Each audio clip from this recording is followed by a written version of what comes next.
Hello పిల్లలు, ఎలా ఉన్నారు? ఈ వారం మన కథాగీతంలోకి ఒక కొత్త కథతోటి మీ ముందుకి వచ్చేసాను. ఈరోజు మనం ఒక చిన్న అత్యాస కోతి కథ నేర్చుకుందాం. మరి త్వరగా కథలోకి వెళ్ళిపోదామా? ఒక అడవిలో ఒక అల్లరి కోతి ఉండేది.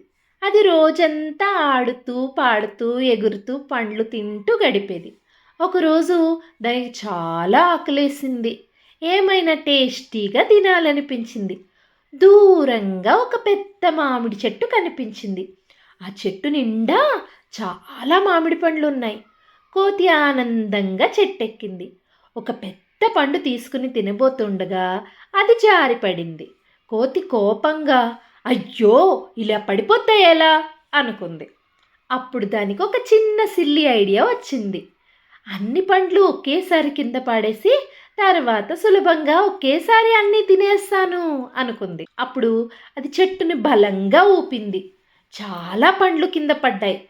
కోతి ఆనందంగా కిందకి దిగిపోయింది. కానీ అప్పటికే అక్కడికి కొన్ని కుందేళ్ళు, జింకలు, పక్షులు అన్నీ చేరి ఆ పండ్లని తినడం మొదలుపెట్టాయి. కోతి ఆశ్చర్యపోయింది. అయ్యో, ఇవన్నీ నా పండ్లు అన్న ఎవ్వరూ వినలేదు. అన్నీ తినేసి వెళ్ళిపోయాయి. చివరికి కోతికి ఒక్క పండు కూడా మిగల్లేదు. అది నెమ్మదిగా కూర్చుని ఏడవసాగింది. నేను ఒక్కటి తిన్నా బాగుండేది, ఇప్పుడు అన్నీ అయిపోయాయి అని ఏడ్చింది.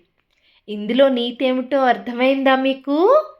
ఉన్నదానితో సంతృప్తి పడకుండా వేరే వాటికి వెళ్ళకూడదన్నమాట. మనకున్న దానితో హ్యాపీగా ఉండాలి. ఆలోచించకుండా చేసే పనులు నష్టానికి దారితీస్తాయి అని అర్థం అన్నమాట. ఓకేనా పిల్లలు? ఎలా ఉంది అత్యాస కోతి కథ? ఇప్పుడు మనం ఒక చిన్న శతక పద్యం కూడా నేర్చుకుందాం. అడిగిన జీతం బియ్యని మిడిమేలపు దొరను గొల్చి మిడుగుట కంటెన్ వడిగల ఎత్తుల గట్టుక మడిదున్నక బ్రతుకవచ్చు మహిళో సుమతి. దీని భావం ఏమిటో తెలుసా? మనం కష్టపడి పని చేస్తే మన కష్టానికి తగిన జీతం ఇవ్వని యజమాని దగ్గర ఎంత పని చేసినా వేస్టే. దానికన్నా మనం సొంతంగా ఎద్దులను కట్టుకుని వ్యవసాయం చేసుకుని బతకడం ఉత్తమం. మనం కష్టానికి తగిన జీతం ఇవ్వనప్పుడు ఆ పని ఎంత చేసినా వ్యర్థము అని నీతి. ఓకేనా పిల్లలు? సరే మరి, మళ్ళీ మన కథాగీతంలో ఒక చిట్టి కథ, ముచ్చటైన పాటతో కలుద్దాం. అంతవరకు బాయ్ బాయ్.